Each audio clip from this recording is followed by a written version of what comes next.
All right, so what I was leading up to with this picture is, and obviously golf, the golf shot. You know, you can't look at something on the surface. You can't look at a picture and know whether it's good or bad, know whether it's a great thing or a horrible thing. You know, you look at this, and I can tell you that was fantastic. It was my second shot on a par 5 that day, and I made the putt, so I made an eagle. It was great. But I might be there in 10 shots, and all of a sudden it's not so good. So sometimes those snapshots aren't always what is ideal, and you know, you can't tell what's ideal just by looking at the surface. So we get into what is the ideal contraceptive. You know, they did a survey, this is a few years ago, and they were trying to figure out what things do people want in a contraceptive. Well, what are you doing that for? That's going to be weird, but okay, so evidently I didn't fix the problem. My computer is doing fine. I think it has something to do with the monitor in some way. Anyway, moral of the story is, what is the ideal contraceptive? People want it to be highly effective. They want no side effects or risks. They want it to be inexpensive, all right? And looking, so as we're going through these, juxtapose birth control pills, IUDs, sterilizations, and natural means. Well, natural means. I mean, so far so good. Independent of intercourse and requires no regular action on the part of the user. I don't know of a method that counts that. I mean, I guess maybe sterilizations fall into that. I mean, you don't have to do anything. Non-contraceptive benefits. So your acne gets better if you're on the pill, I guess, even if you're a boy. Acceptable to all cultures and religions. Yeah. And easily distributed and administered by non-healthcare personnel. So the idea is, you don't, if you have to go see a doctor in order to get the method, it's going to limit its availability, right? So if you have something that you don't have to limit it as much, it's good. And this is again, an American Family Physician looking at survey data. This is what people want in a contraceptive. And when I look at this, maybe my opinion is skewed, but people want a natural method because it hits more of these than anything else. And this is what people want. This is what they're looking for. I think the problem comes in is when, you have to abstain when you're actually fertile. People are like, oh, I don't want to do that. We're not going to be able to be spontaneous. We can't have the elevator scene from movies, if you're doing a natural method, because, well, what if you're in the elevator and you don't want to go in the elevator? Really? Any of you guys are married? Is that a thing? I mean, I've been married almost 25 years. Nor do I want that to be a thing. Anyway, so we're looking for a natural method. So this is just a picture of what the woman's menstrual cycle looks like. And Vicky's talked before, and I keep picking on her and stuff she didn't bring up in her talk. What does you say? When you look at this as a woman, on any given day, you're a different person, right? And what does it take, Vicky, for you to figure out who you are that day? Interaction with a man? Okay. You have to juxtapose this with a graph of male hormones. Okay. It's a really boring graph. It's a line. Okay. It doesn't change. So us guys, we don't. I'm married to a woman. I have 3 daughters, 2 of which are menstruating, 1 of which has had children. I deal with women all the time in the office. I deliver babies. I don't get this. I don't know what this would be like. I really don't. But it's a dynamic cycle, but this is the way it was created.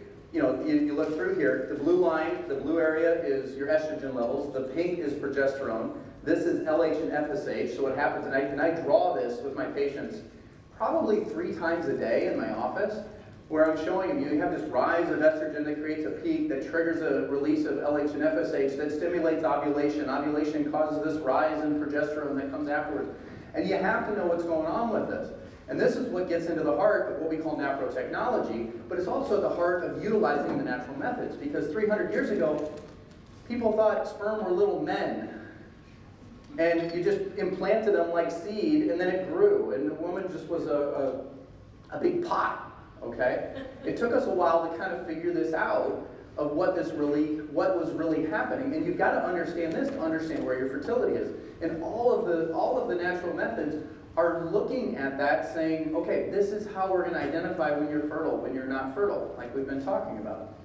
So there is this desire for natural methods that's out there, right? 40 to 60% of people surveyed report they're interested in learning more from physicians about non-hormonal, non-barrier, non-surgical methods of birth control. People want this. They like this. When I changed my practice, I had people coming in that I had no idea what they're doing for family planning options in their world, and they find out that I'm not prescribing birth control, and they're like, I can have a conversation with you now, because I know you're not going to judge me, because I don't want to take birth control. Maybe because it makes me feel weird. Maybe because I'm just against it. Maybe because I have an allergy. You know, it reacts with me or whatever. But people want this, but nobody talks about it because we as physicians aren't trained to discuss it. We're just told, well, it just doesn't work. Just do something else that's easier, that's simpler. You can write a prescription and move on with your day. Only 1 to 3% of women in this country use natural methods. That's a disconnect, is it not? If half the people want to learn more, but only 1 to 3% are using, why? It's because we're not getting the word out. Because we're not educating people. I've got to believe this number is going up. I tried to look it up last night to get more updated numbers, but they're all in that 2 to 3% range, okay? But we just have to keep working at this. And then, when they talk to people who use natural methods, less than 1% made the decision based on the advice of their physician. Again, why? Because we doctors do not get this in medical school. We get about 30 seconds in one lecture in 4 years of medical school that says, yeah, there's some natural methods out there, but they don't work very well. All right? So you have to forgive your doctors when you go to them and they don't know anything about this. But you can kind of help educate them if they're willing. Or you can search for people like Monica and I. I'm not saying you guys should go to Cedar Rapids or go to Waterloo, but you can search for doctors who are more amenable to this, who have more understanding or at least more open to it. And the idea is we've got to change that culture in this society. We've got to change that culture in medicine. So I'm just going to blow through these because Monica already touched on them. You've got like rhythm method, you've got the standard days method. Those are sort of kind of similar. The 2-day method, this one was always interesting to me. I mean, you want to talk about teaching somebody, not the most effective method, but if you had cervical mucus today, or if you had cervical mucus yesterday, you're fertile. Don't have intercourse. Now, I'd probably have 17 kids if we used the 2-day method instead of 13. But yeah, the idea being is, I mean, this is super simple, and it's like 89% effective, as opposed to doing nothing, which is 15% effective at avoiding pregnancy, right? So I mean, there's stuff out there that's not complicated. Billings ovulation method, we're going to talk about that just a little bit. The Marquette model, which is very similar to Creighton model to Billings, but you have technology involved. And a lot of people really like that. And understand, in the real world, you know, when we're talking to people who are using Creighton, we're like, Creighton, okay? All you need is Creighton, all you need is cervical mucus, and that's true. But people in the real world, they'll interpose these things. They'll check basal body temperatures. They'll get a clear blue fertility monitor. They'll do progesterone test strips. They'll go do what we call a family planning progesterone. They'll check blood level progesterone 3 days out because they're really avoiding pregnancy and they really want to know they've ovulated. I've got a family that's got 7 kids and the dad's like, I'm done. And I'm like, that's fair enough. You know, good family, good people. And he just like, until we have that progesterone level, we're going to embrace each other in other ways. All right, fair enough. So I always get a text. It always seems to be like at 6 o'clock at night. Hey, did you see my progesterone level come back today? And then the hospital they go to, they don't send me the results. I get in the hospital system. And I'm sitting here thinking to myself, like, okay, I'm going to look this up for her because they're waiting for it. They've been waiting probably 3 weeks. You know, it's like, okay. So, you know, we're gonna help them out. But there's all kinds of things that get interposed. Symptothermal method, there's various variations on that. Lactational amenorrhea. This isn't really a method, it's just an observation. It's when you're breastfeeding, you're less likely to get pregnant. And it kind of depends on the person. I know people who might be related to me by marriage, who have gotten pregnant 4.5 months out from conception when she was breastfeeding exclusively. And then I know other people who breastfeed exclusively for a year, and they will not get pregnant until 9 months after they finish breastfeeding. And it's just the way your body works. I have people come in the office periodically like, we're trying to get pregnant. I'm like, yeah? But I'm not cycling. Yeah? Are you breastfeeding? Yeah? What, do I have to stop breastfeeding in order to get pregnant? I don't know. You're going to have to wait till your body is ready. And I don't know when that's going to be. You're just going to have to chill just a little bit. And you're going to have to wait and see. And, it's all over the board. Great model fertility care, which we hammer on pretty hard today. And then there's this newer one that's called FEM. It's like fertility, education, and medical management or something like that. Very intriguing to me because there's a lot of research on that one as well. Just like Creighton has a ton of medical research over the last 40 years. FEM is, I think, out of South America, somewhere in South America they're doing it. They've got a lot of research on that on the medical side. We just I don't think we have any FEM practitioners in the state, but it's very similar to all the other methods as far as the observation, but from the medical side of things, there's some things that we can do with it. So I'm very much toying with going and learning about that just to see if we can add to things. So, we've got all these natural methods, and by no means have we touched every single one that exists, but I will tell you anything, and I'll reiterate what Monica said, anything that involves an educational piece with a person is going to be better, is going to be more effective than just an app on your phone.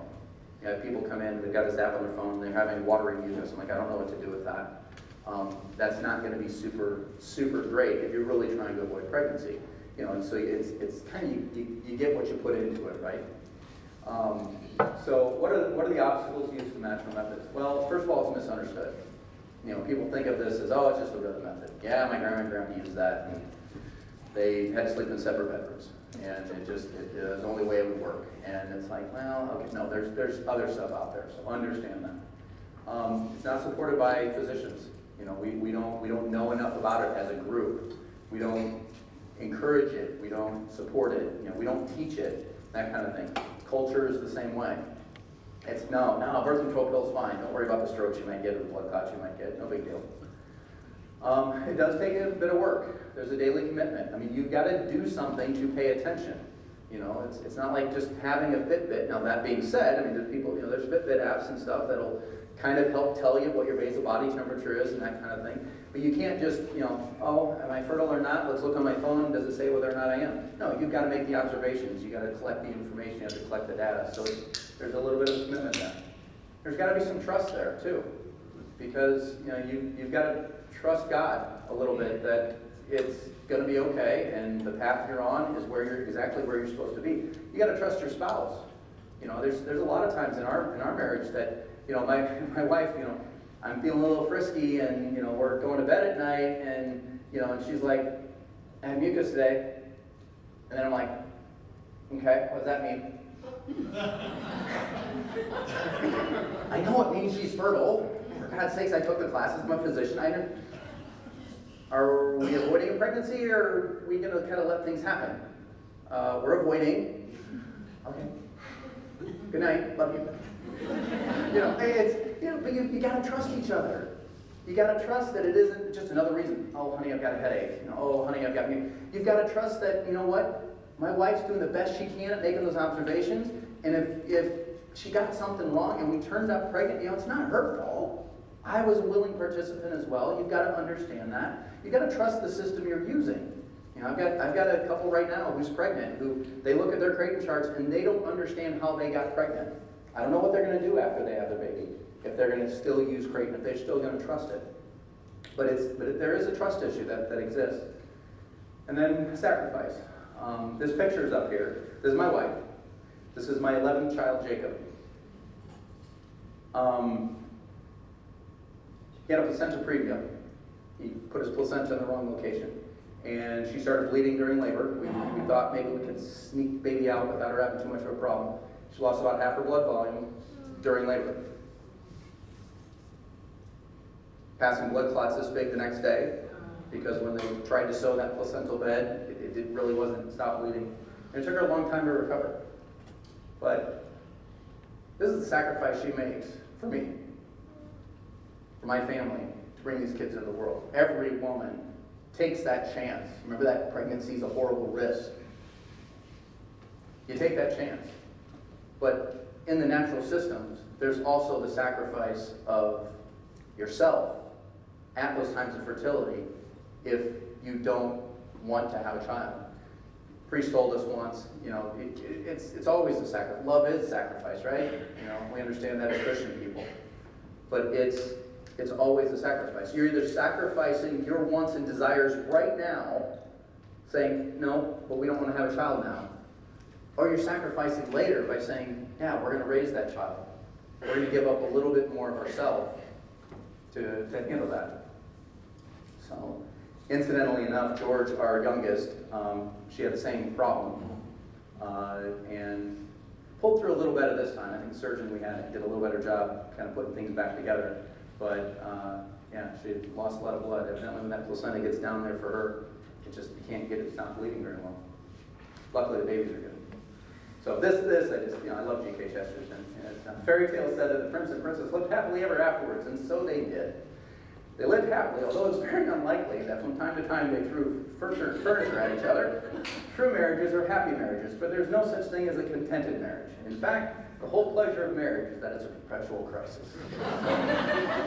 If you're married, you relate. If you're not married, there's truth to it, right? Yeah. And this is what that sacrifice leads to. Try and figure that out. We're doing pictures for church directory, and of course, in my ignorance, I'm like, I'm going to take a quick picture of the kids so that I can show my parents how they have them set up in case they want to get one of the pictures. Duh, the 21st century, they give you a CD with all the proofs on it. Okay, so in any case, I get up there behind, I take this picture, and I just wonder what these guys are looking at. What he's buying. Because it's very intriguing. I mean, the rest of it is pretty self-explanatory. Anyway, so I told you we're going to come back to this. The Billings ovulation method. So remember, before Humana Vitae came out, and I had a typo up there. It was 1968 when it came out, in case anybody really cares, 50th anniversary last year. Anyway, they had that pontifical study for the da-da-da-da-da, whatever. Well, this is a study they did in 2002. Looking at couples not using rhythm method, but using Billings. Billings development started in 53 in Australia and continued in the 60s. 80% felt that the practice benefited a self-rule marriage. So it went from like low 60s to 80%. 15% said it had no effect, and only 5% thought it was harmful in some way. So if you take a natural method that actually has science behind it, the rhythm method has some science behind it, but that's way more effective, people are much more satisfied. Greater than 7% felt that NFP increased their spiritual well-being, their relationship with God, satisfaction with life, openness to new life. 50% reported increased communication, which I think is huge. Every couple I ever talk to about, I want to go on birth control, I'm like, I'd like to tell you about Great Model. I'd like to tell you about these natural methods because they will improve your marriage. It's not only healthier for you, it will improve your marriage because you have to communicate about the things that are most intimate and most important in your life. Over 90% reported increased understanding of their human sexuality because you're learning about your body, okay? We talk about empowering women. You learn what your body's doing, what that feminine genius is, and how your body is functioning. And all of a sudden, there's things that start to make sense. Why do I feel this way on this day? Why do I feel this way on this day? Why is that? I just thought that just happened. It always happens the last 3 days of my cycle right before I start my period. That kind of stuff. So then Creighton model is the one that we talk about more just because it's what my wife and I have been, well, again, we learned that we're not using it for 25 years, but we use it sometimes. Research began in 76. Dr. Hilgers is the one who developed it, fully described it in 1980. He started his research in St. Louis when he was at St. Louis University, which is where my wife and I learned, but then he transferred, while they're developing this, he went to Creighton University, and therefore it's called Creighton model. Has 40 years of research behind it. It basically expanded the Billings ovulation method, developed the charting system that Monica mentioned, so it's much more standardized, so you're talking the same language, whether you're in Indonesia or the United States or Portugal or wherever. So unintended pregnancy rate, 0.5% per year, perfect use, 3.2% with typical use. So again, not perfect, nor do we expect it. So now we're going to get into some medical techie stuff, okay? So this is the cervix, this is the internal cervix, this is where the mucus comes from. All right, I've got one of my patient service representatives in my office. She hates it when I say mucus, and when you're in my practice, you say mucus all the time. Oh, mucus. So she's cringing somewhere because I'm saying this. But anyway, it's just showing you that this is the canal of the cervix. Sometimes we see people that canal of the cervix comes out on the surface because the cervix didn't quite heal right or is inflamed. And so they have mucus all the time, and we can help fix that so their charting is a little more clean. But this is just showing where the cervix mucus is coming from.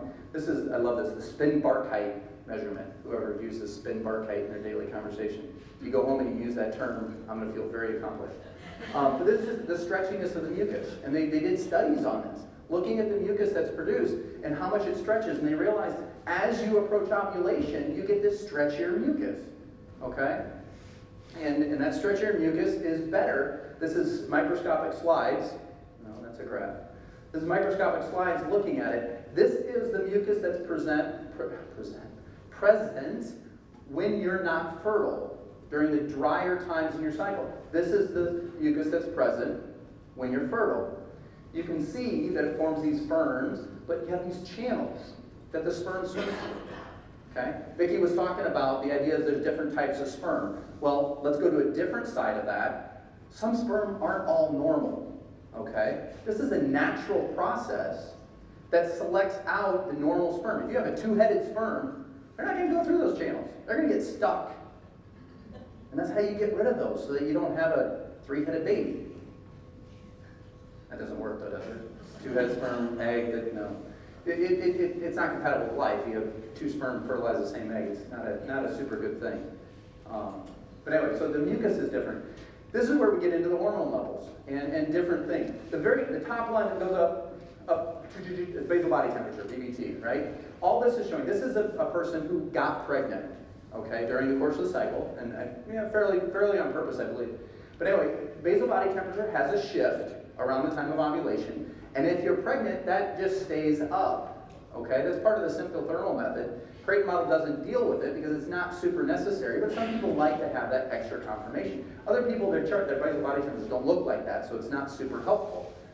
The line here, this is LH levels. LH spikes to trigger ovulation and drops back down, and then goes up in pregnancy. No, it doesn't. LH and HCG are very similar biochemically. So what this is showing is your LH levels go down, and then your HCG, once you've achieved that pregnancy, goes up. And then what that does, this is your progesterone. Progesterone is supposed to go up and then come back down if you don't achieve a pregnancy. But it's supposed to climb under the influence of HCG, because where it's being made from at that point in time is the corpus luteum. Not super important for you to know that. But it's being made there, and it goes up because HCG is saying, hey, don't have a period. We got a baby here. We got a baby here. Let's keep this thing alive until the placenta can take over. Okay? That's the whole role of HCG. It's not just to turn pregnancy test positive. So, in my life, we have been using Creighton model. And I transitioned to where this is what I'm doing in my practice. I'm running a fertility care practice now instead of just general medical practice. And it's the benefits of using a natural method, not causing the side effects, the benefits of the relationship, the identification of other problems with their health, and particularly using Creighton model. So this health awareness is important, the communication is important, the respect for fertility, because we really do treat your fertility as a disease and pregnancy as a disease in the medical world, and it's sad. It really is, because, thank God that disease exists, I guess. Otherwise, the benefits to the relationship, the elevation of the marital embrace. John Paul II, when he was doing his writings, he refers to the idea. It's not really so much that society puts too high of a value on sex. Society doesn't understand how valuable sex is. We treat it as if it's a drug, as if it's just something to get high on. It's way, way higher than that. In Catholic theology, you're participating in the inner life of the Trinity through the marital embrace. It also develops self-discipline. That was the last one. Now I got to go through these because I jerked it over and did it. You have to practice self-discipline and self-mastery, which really, again, grows you as an individual, but also grows your relationship. Self-discipline. Then we go to here. So this is that picture I showed with my wife with the baby that tried to kill her. This is Jacob. trying to go through some trees, and he was just not sure if he could fit through that space. We're on the top of a mountain in Colorado. Got to the other side. Very happy, very happy. All of this darkness in the world that we are exposed to is not insurmountable, okay? This culture of death we live in, we've got to fight it. We've got to work against it. Just because the medical community says, oh, no, don't do that, this is easier. No, that's what I've discovered is, this message needs to get out.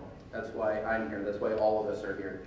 We want people to know, because if you're shining in that little light, darkness can't put it out, no matter how much there is. Jamie, if she was able to be here, was going to do something about a globe and shining a light, and I don't know where she's going with this, so unfortunately you're missing out on that. Anyway, okay, so napper technology. We've been talking about this all day. I want to blow through some of this. I'm going to try and fly through the simple stuff if we can, but I want to get some case examples just to give you a taste of what this is. But basically, it's the medical application of Pranger model is what it boils down to.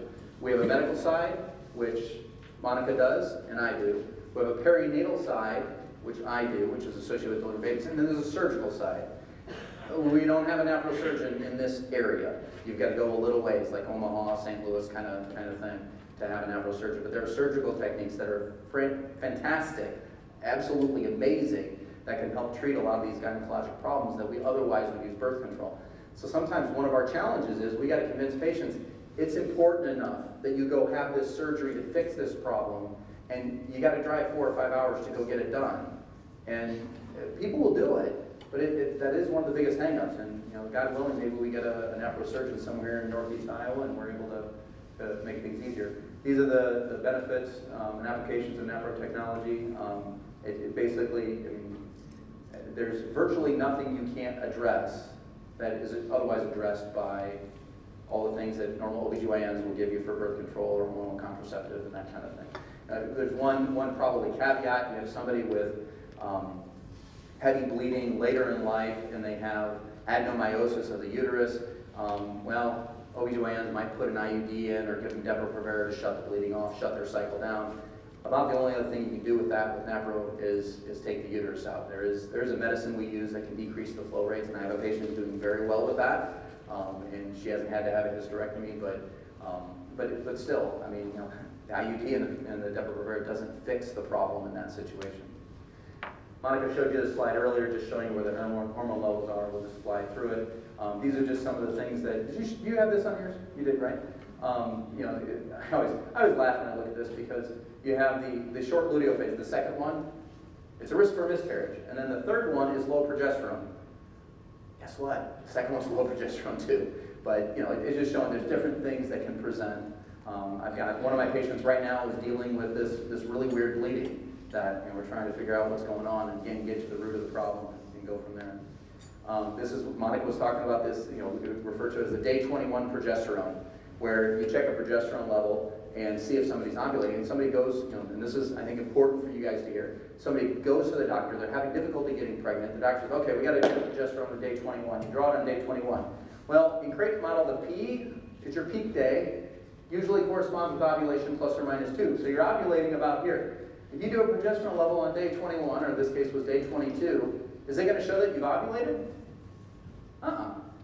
So they're going to say, oh, you're not ovulating. You're infertile because you're not ovulating. You need IVF. Or you need medicines. No, you don't. You just haven't ovulated yet.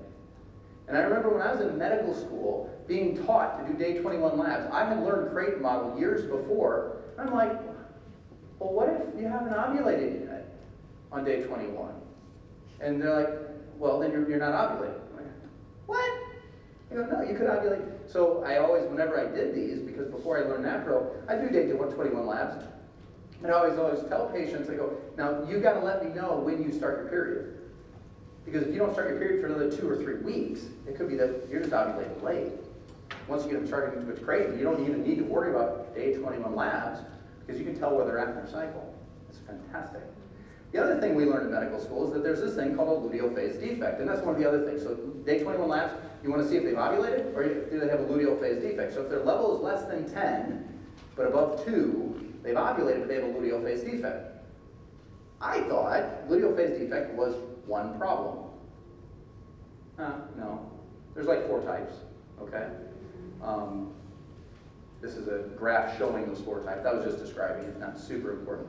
But you have ones where this A, this is the one we learned in medical school, where you don't make enough progesterone. But then you have B, which is where you have a slow response of progesterone. And you have C, which is the most common type, at least in my experience. Would you agree, Monica? It's a type 3, where your progesterone does great at the beginning, and they go bleh, and drops off the face of the earth. And those people have early bleeding, they have miscarriages, they don't maintain pregnancy. So there's multiple types of luteal phase defects. So we're taught with network technology, don't do one lab 7 days post-peak, or guess and do day 21, but you do a series of labs during the stretch to see what the whole curve looks like. But I can't tell you the number of people who had a progesterone level of 15 on day 7 post-peak, but weren't getting pregnant. All we had to do is support that luteal phase a little longer.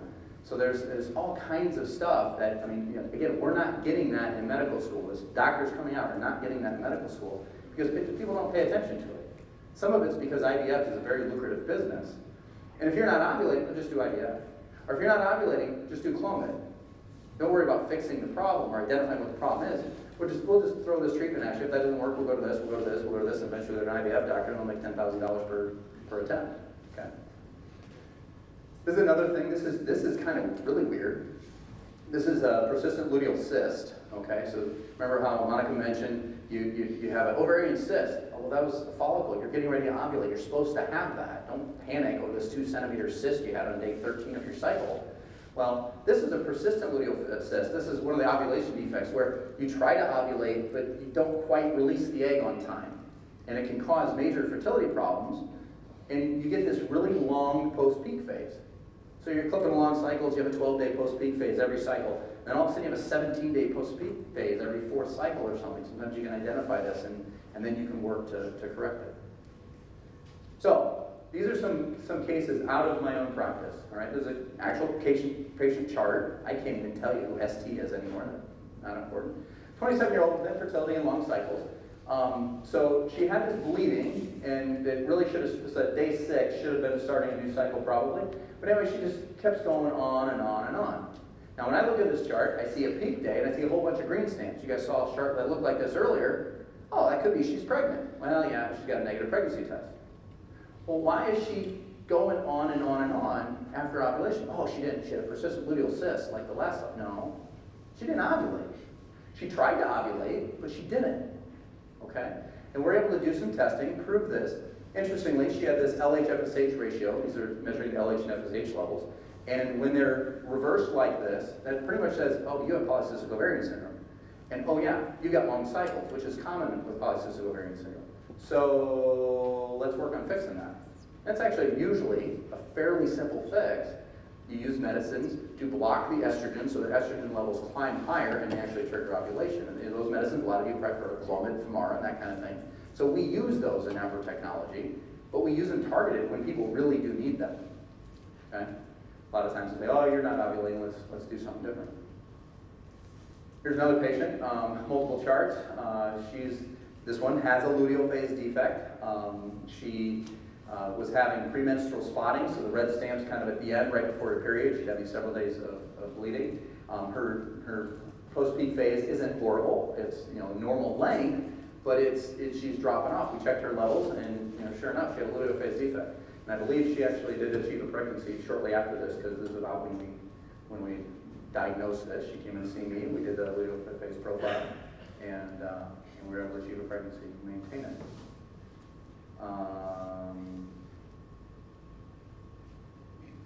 We talk about, I joked around when I was at the Institute, it's called NAPRO technology, right? Natural procreative technology.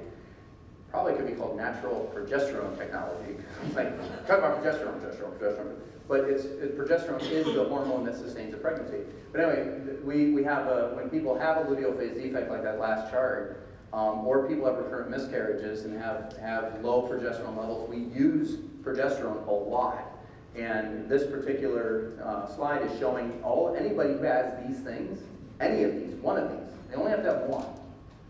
We put them on a protocol that will check their progesterone levels when they become pregnant, and if they become pregnant, because they're at very high risk of miscarriage.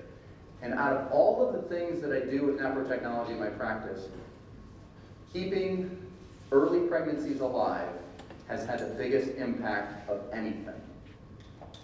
You're able to achieve pregnancy with a fair number of people who had fertility problems, but my patients' miscarriage rate just dropped through the floor.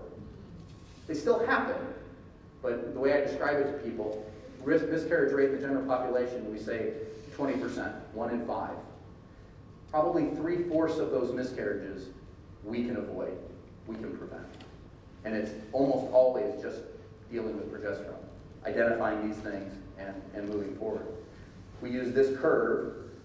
This is the curve that was set up of what normal is. So this middle line is what progesterones are supposed to be. Every once in a while I get somebody who cons me into checking a progesterone level early in pregnancy, and I'm like, you don't have any of these things. Fine, do it, that's fine. And their level comes back, they're like in here, and their level comes back like 42. I'm like, oh yeah, the curve's real. Because it seems like everybody I check it on, they're down here, like 15, 13, 11, and I'm like, how did they ever get to this 25, 27 level? Yeah, because we're not checking everybody. We're checking people who have some of these risk factors or have already had spotting. This is probably my favorite case. Patient came into the office, nausea, fatigue, not feeling great. Did a pregnancy test on her. My nurse practitioner I had in the office at the time did a pregnancy test on her. It was positive. I was like, hey, Dr. Pranger, we got a patient, and she's positive. It's like, oh my gosh, I'm positive. And she was married, and it was like, they weren't really trying, but they weren't really not trying, and she didn't really think she was pregnant. She was like, well, if I'm pregnant, yeah, well, that probably happened, so I'm probably like 8 or 9 weeks along. So, Megan comes and gets me, and I'm like, yeah, let's quick do an ultrasound. Let's see what this looks like. Do an ultrasound, transabdominal ultrasound. I'm like, no, this doesn't see much. You gotta do a transvag. If you're 8 or 9 weeks along, this is not looking good. Do a transvag ultrasound, and this is what I saw. This little circle of white, okay? This is an actual decidual reaction, okay? This is the very first sign of an intrauterine pregnancy that you can see. Very first sign. But she's supposed to be 9 weeks along. You should see a baby, all right? So we sent her in, okay, let's get your progesterone drawn. Checked her progesterone. Her progesterone was 3.1, okay? This stage, it should be like 25. It was 3.1. I'm like, blah. This doesn't look good. You're supposed to be 9 weeks along. Maybe you're super early. If you want to start on progesterone, give this baby a chance. Absolutely, she says. We start on progesterone. 3 days later, she starts spotting. I delivered this baby 9 months later. This is at 8 weeks, 7 weeks, 6 days. I have in my practice 4 babies that at the time of diagnosis of their low progesterone levels had progesterones under 10. This is the lowest. I've got one who just delivered whose level was 5. I have one that was 6 and one that is currently pregnant that was 8. Every other time I've checked a level under 10, the baby had already died. But this, I firmly believe. There's a lot of things we do that are like, maybe it would have hit it, maybe it wouldn't have. I don't know. You can't, it's not like every time we treat somebody, it's 100% we save the life of the baby. This one, I firmly believe. She was gonna miscarry. Fun part about this, she just turned positive with a pregnancy test this week. And she got a hold of me, we checked the level, and her level was 18. So we've got her started on progesterone, and then she was feeling really crappy, and it turns out she has mono. So hopefully she gets through that okay. This is another fun patient. This is Monica and I tag team patient. Before I went and got trained, Monica was trained before I was from a crate model standpoint. I went to med school before she did. I'm older. Anyway, but no, there's a patient she was seeing and helping out, and I delivered their first baby. They came in, they did the workup. First cycle using neprotechnology after 3.5 years of trying, achieved a pregnancy. His name's Noah. He's 4.5, 5 years old, something like that. Well, She has polycystic ovarian syndrome. She has endometriosis, prolonged infertility. Oh yeah, by the way, her husband's sperm counts. Who knows what a normal, from a fertility standpoint, a normal sperm count is supposed to be? Anyone? Shoot a number out there. Vicki kind of hinted at this earlier. 20 million is the accepted cutoff. You should have 20 million. Most guys are 40, 50, 80, 100 million. And like Vicki said, probably coming down with time, just because of all the other impacts. But 20 million is a cutoff. So the dad of this baby, his sperm count has varied between, I think once we got it at 1.2 million. But it was like 700,000, 400,000, really, really, really low. So they took a long time to get pregnant. Well, they get pregnant, first cycle, Monica's good. First, she's gonna laugh because she knows as well as I do that there's a little bit of luck that's involved. But it's a first cycle doing NAPRO, got pregnant, wham, right? Have the baby, I delivered him, it was great, it was fantastic. Great family, good kid. They go along, they wait about a year, like, okay, we're gonna try and get pregnant. Dr. Pranger, let's do it again. We run the first cycle, they didn't get pregnant. We run the second cycle, they didn't get pregnant. I'm like, oh crap, they're gonna go down and see Monica again.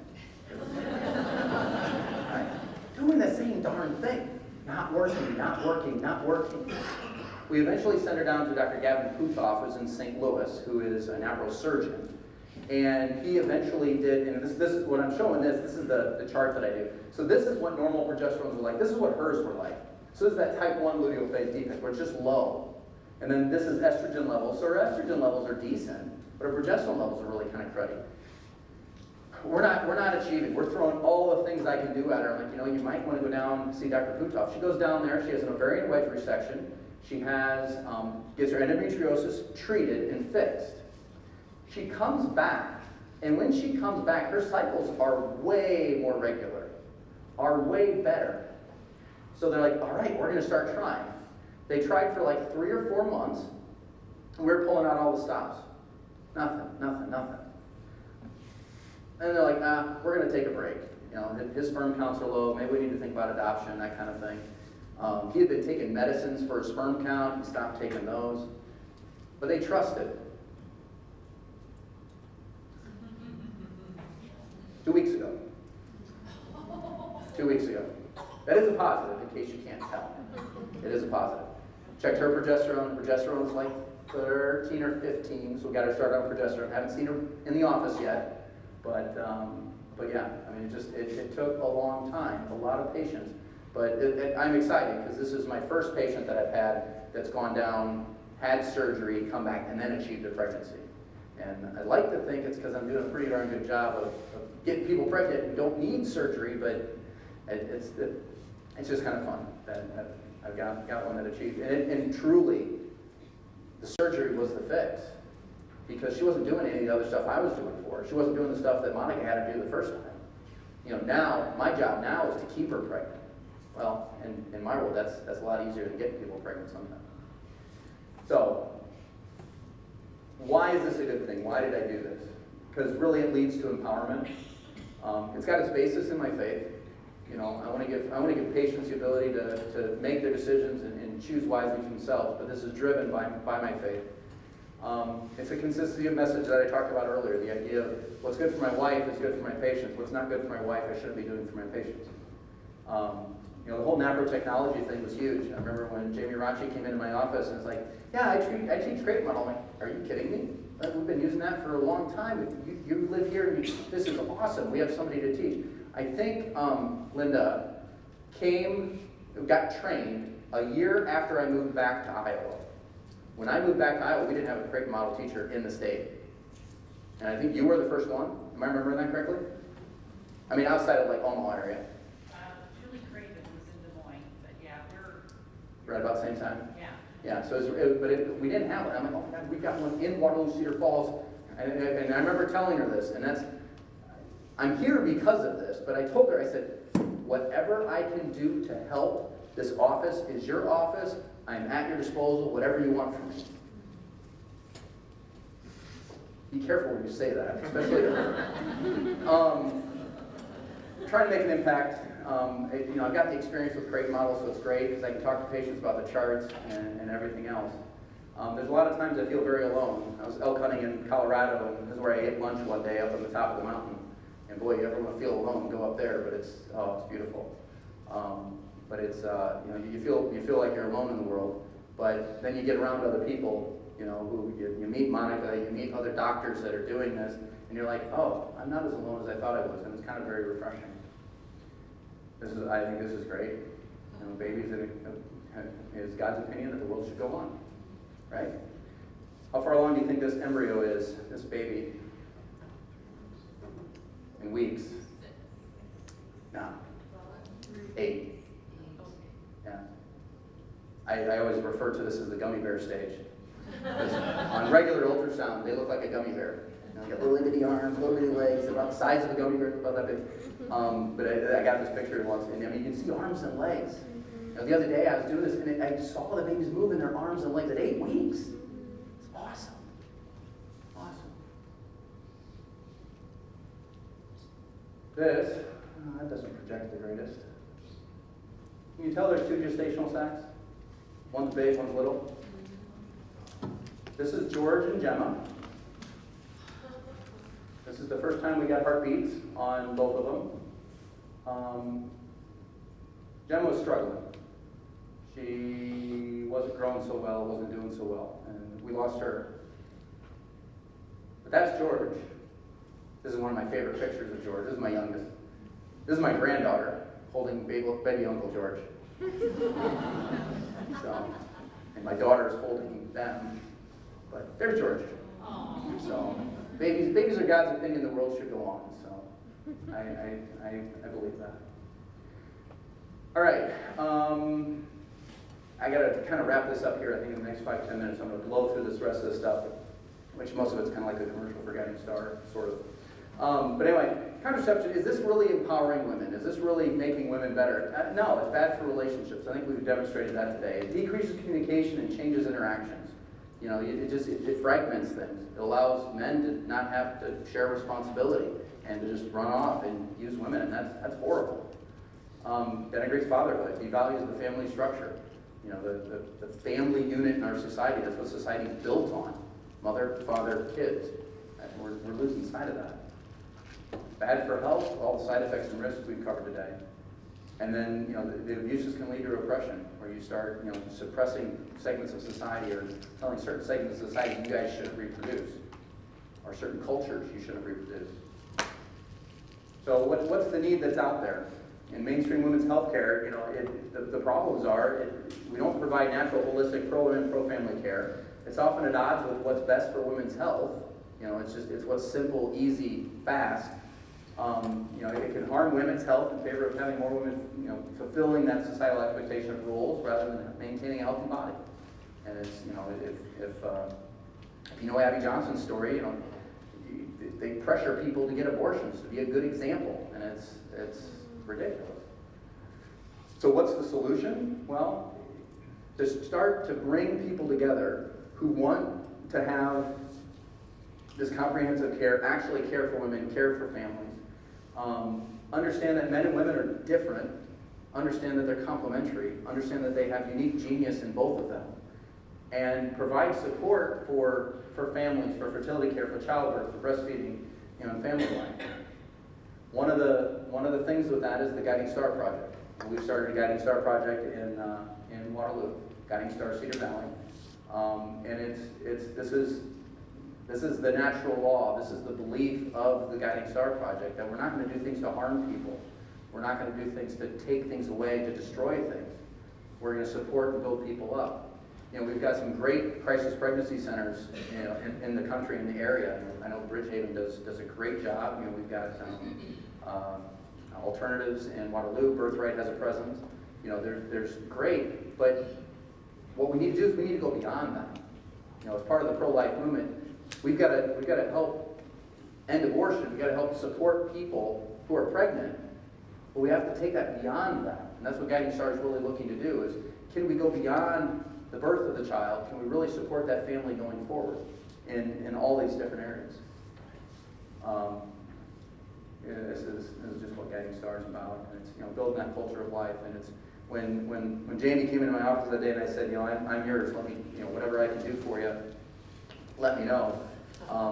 It was, well, go get trained in crate model, learn nanotechnology. I'm like, what's nanotechnology? She filled me out.